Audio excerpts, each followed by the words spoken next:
everyone, today I'm going to make some lovely chicken curry. Here I've got about 1.5 kilo chicken. First I'm going to cut up this chicken into smaller pieces. There we are, it's nicely cut up.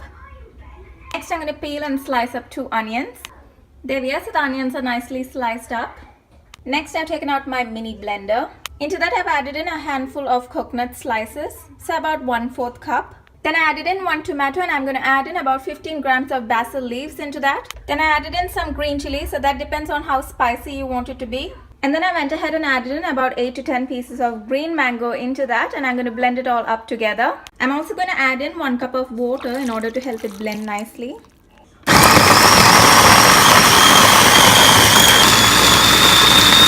And there it is everyone, our lovely curry paste is ready, and it's got such lovely flavors, especially the green mango, the coconut, the green chili. It's so lovely. You can turn it into a very smooth paste, or you can leave it as a little chunky paste. So that depends on your personal preference. So that's how the gravy will turn out. So what texture you want for the gravy, that's how smooth or chunky you got to make this paste. I went ahead and made it a bit more smoother because I don't want it too chunky. Next I'm going to heat a pan with oil and fry up these onions. I'm using coconut oil in order to fry up the onions. Nicely frying it up.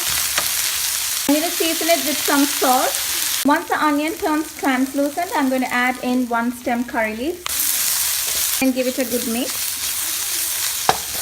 Next I've lowered the heat and I'm going to add in 1 heaped tablespoon of ginger garlic paste, about half tablespoon of chili paste. So this is a red chili paste. I prefer this to red chili powder as it doesn't get burned that easily, and it also has such lovely flavor compared to the normal chili powder. Give it all a good mix.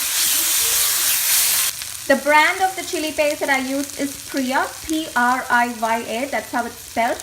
And that's a very good brand. Even my ginger garlic paste, everything is the Priya brand. So if you find any masalas or anything of the Priya brand, especially the fish masala, it's super, it's very nice.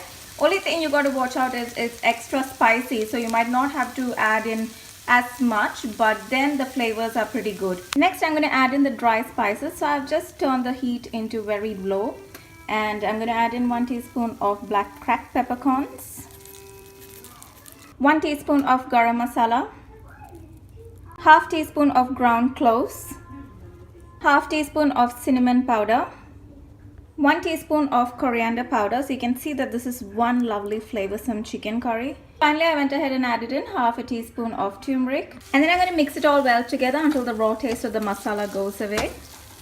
It's smelling so lovely.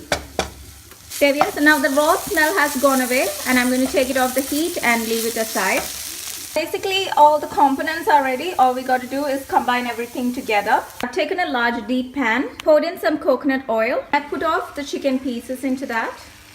I'm going to add in this dry masala in along with the chicken. There we are, and give it all a good mix together.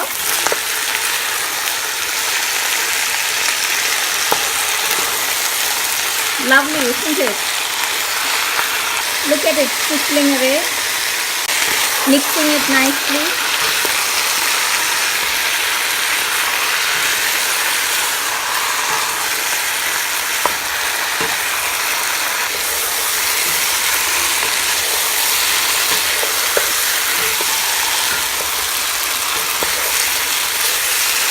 Once it turns into this yellow color, I'm going to add in the gravy paste into that, along with 2 cups of water, and give it all a good mix.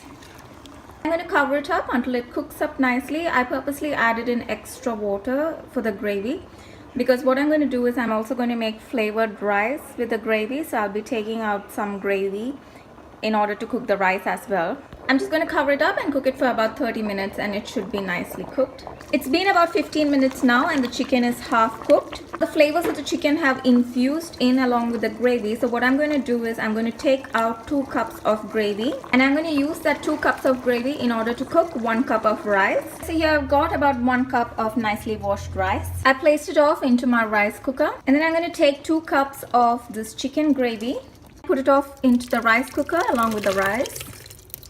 So I'm going to cover it up and then turn on my rice cooker. You can see that the chicken curry is also nicely taking shape. I'm not going to cover it up. I'm just going to let the gravy evaporate a bit and wait for it to cook nicely, and it's ready. Coconut and green mango combination just tastes and smells so delicious.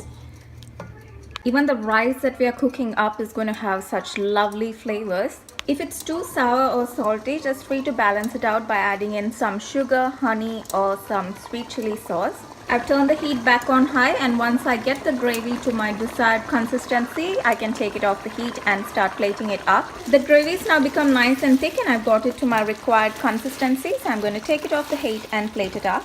Look at it, nice and delicious and yummy looking. There we are.